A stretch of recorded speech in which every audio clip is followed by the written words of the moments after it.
have a base election where most... All right. We want to listen. There's apparently a heckler we hear at the Ryan event. So he handles it. You must...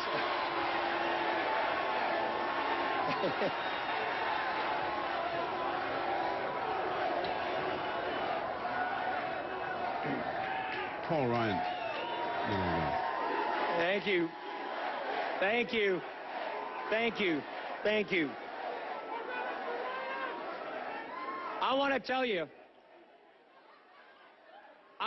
about a couple of people here. I want to tell you about a couple of Northern Virginians. We have Danny Vargas here. Some of you might know who Danny is. Danny rose up out of poverty, joined the Air Force, went to school at nights and weekends, took risks, worked hard, chased his dreams, and started Varcom Solutions, and he is a job creator in Northern Virginia. And Danny, you built that business, didn't you?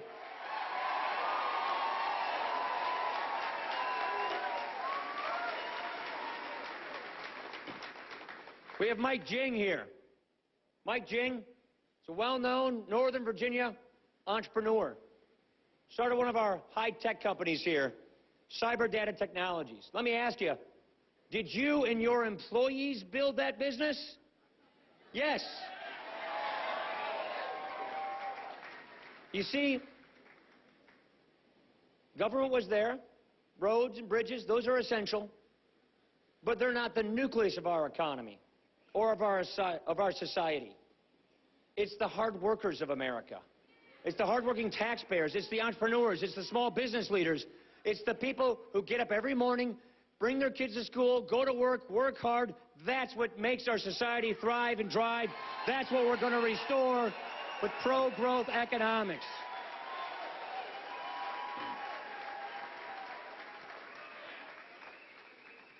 Now, we have a very serious choice to make. And what Mitt Romney is offering is to make a decision together. We will honor you with this choice. Do we want to stay on the path that President Obama has placed us upon? I take that as a no. It's a path that is putting us deeper in debt, further in doubt, and more in decline. If we get this right, we can turn things around and get us back on the path to prosperity and reignite the American idea.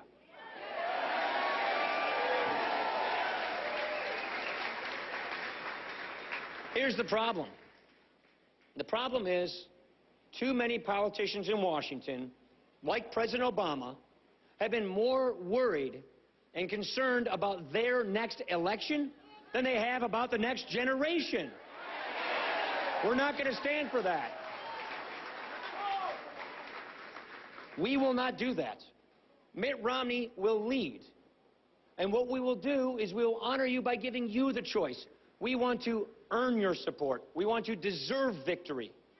So that when we win this election, we have the authority, the mandate from the people to get America back in track, get people going to work, and get the American dream turned back on for people. That's what we're going to do.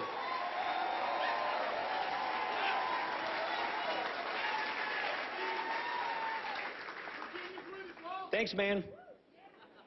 Now, no two ways about it. President Obama inherited a very difficult situation. 2008 was very tough. Here's the problem. He made things much worse. So he can't run on his record. He's run out of ideas. And that, unfortunately, is why this campaign that he's waging is one based on frustration and anger.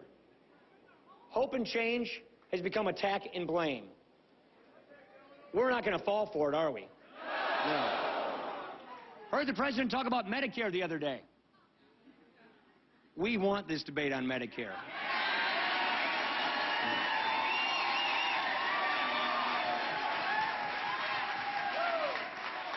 We want this debate, we need this debate, and we're going to win this debate on Medicare. Okay.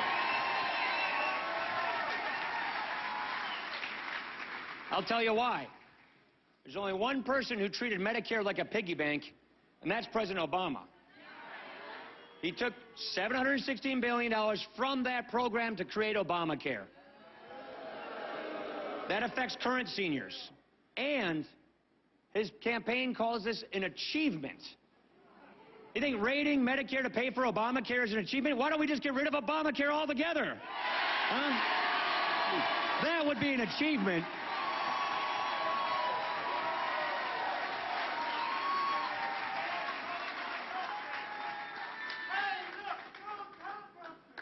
That's right, no teleprompters. Everybody says that everywhere I go, no teleprompters. It's a recurring theme. Here's the story. We can get back to work. We can get back to jobs. We can uplift this society. We have to have the right leadership and the right policies. That's what this is all about. Mitt Romney has offered very clear solutions to get people back to work. It's the Romney plan for a stronger middle class. The goal is more jobs, more take-home pay, and the goal is to get 12 million jobs created in this country. That amounts to about 345,000 jobs right here in Virginia. Grow the economy.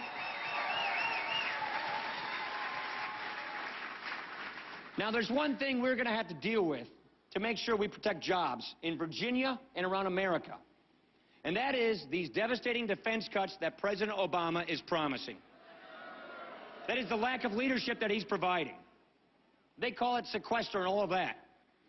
Well, I tell you what, in the House, we already passed the bill to cut spending in other areas of government to make sure that these devastating cuts in defense never occur, so we don't put Virginians out of work, and so we have a strong national defense. That's extremely important.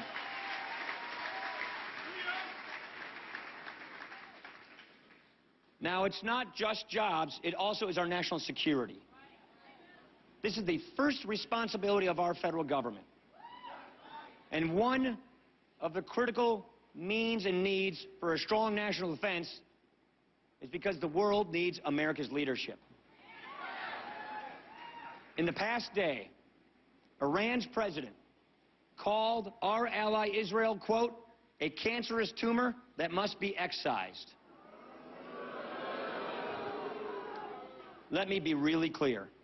Under President Romney, our adversaries will think twice about challenging America and our allies because we believe in peace through strength. There will be no daylight between America and our friends around the world. Strong national defense, peace through strength, strong relationship with our allies. And if we get back to work, we build our defense, and we leave our children a debt-free nation, we will look back at this moment as the moment America got herself back on track.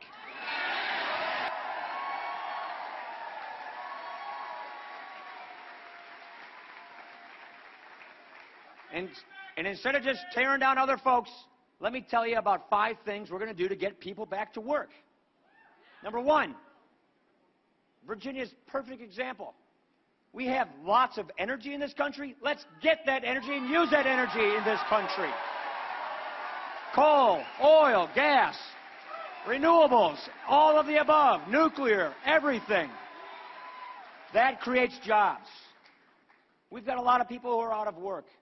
A lot of my buddies at home lost their job at the plant. They need new skills. They need some training so they can get back on their feet and get back on their path to prosperity. We need to fix this so that people can get the skills they need and the quality education they need to get jobs in the 21st century. That is a fundamental, critical need for this country, and we've got to get through the bureaucracy so we can get results. That's one thing we're going to do.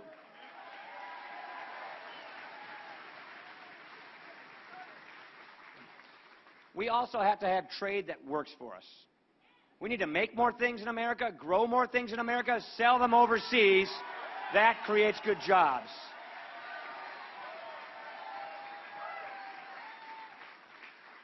And something that is near and dear to my heart, something that Ken and Artur talked about, I'll just be really clear. We have got to stop spending money we don't have.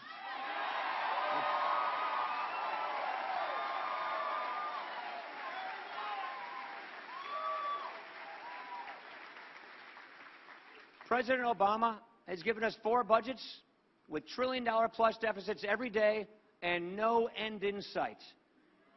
More borrowing, more taxing, and even more spending. That will put us down the path of decline.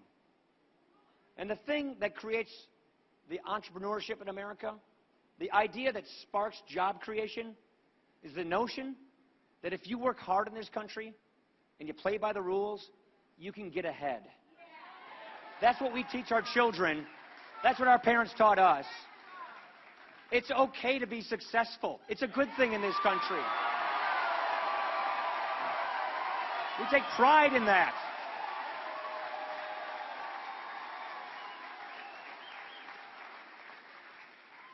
When people in our communities work hard, when they succeed, when they produce and achieve and create jobs, everybody benefits. Our community benefits.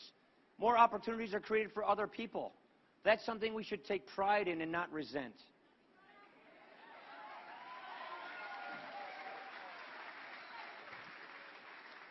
And so, when you look at the choice we have in front of us, look at the man who's the leader that we're about to elect. I've gotten to know Mitt Romney quite well.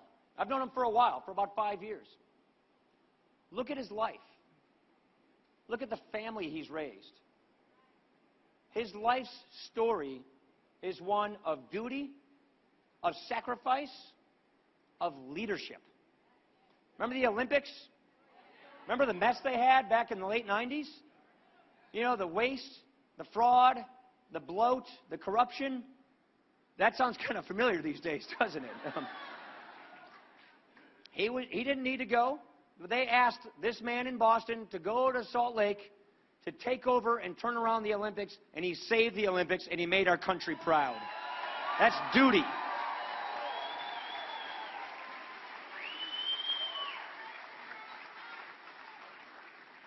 This is a leader who knows what it takes to create jobs, because he created jobs. This is a leader who started small businesses, who turned around struggling businesses, and who has the experience to know that if you have a small business, you did build that small business.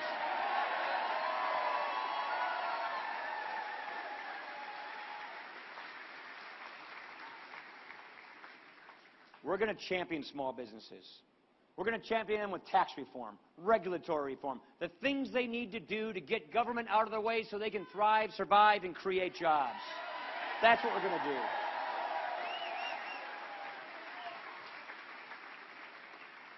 This contrast is so clear. Just compare the records.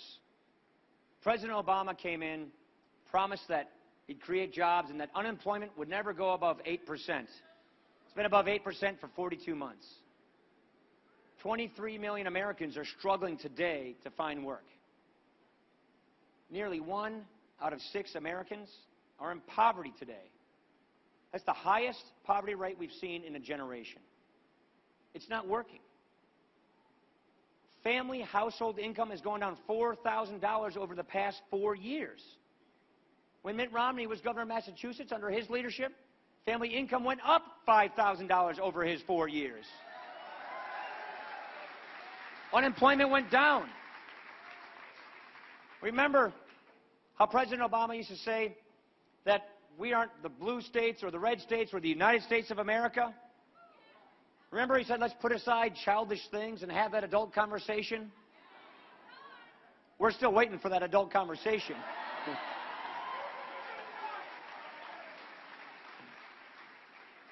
The atmosphere, I've served with 3 presidents. The partisan atmosphere in Washington is the worst it's ever been. When Mitt Romney was governor, a Republican governor of a Democratic state, where 87% of the legislators were Democrats, this is a man who reached across the aisle, who got things done, who didn't demonize people, and who balanced the budget without raising taxes. That's the kind of leadership we need.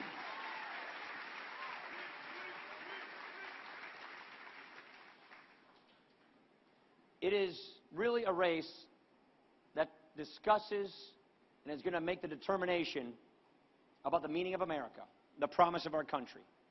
That's the kind of conversation we have to have. What kind of country do we want to have?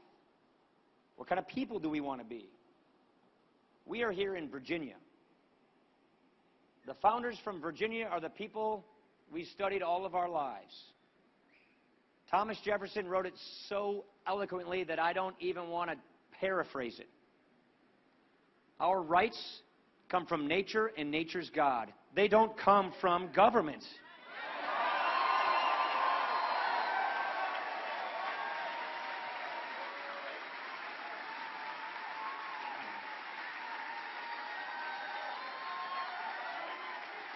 It's a beautiful idea.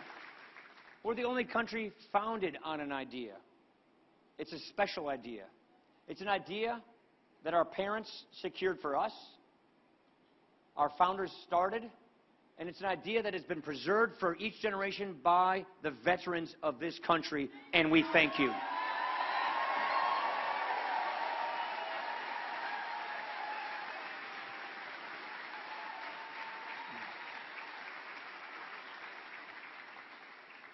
Here is our commitment to you. We will honor you by giving you the choice. And when we get elected, we will not duck the tough issues. We will lead.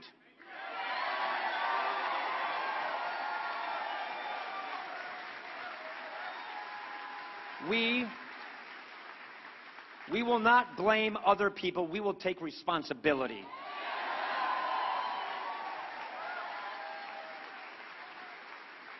We will not hollow out our national security. We will go back to peace through strength.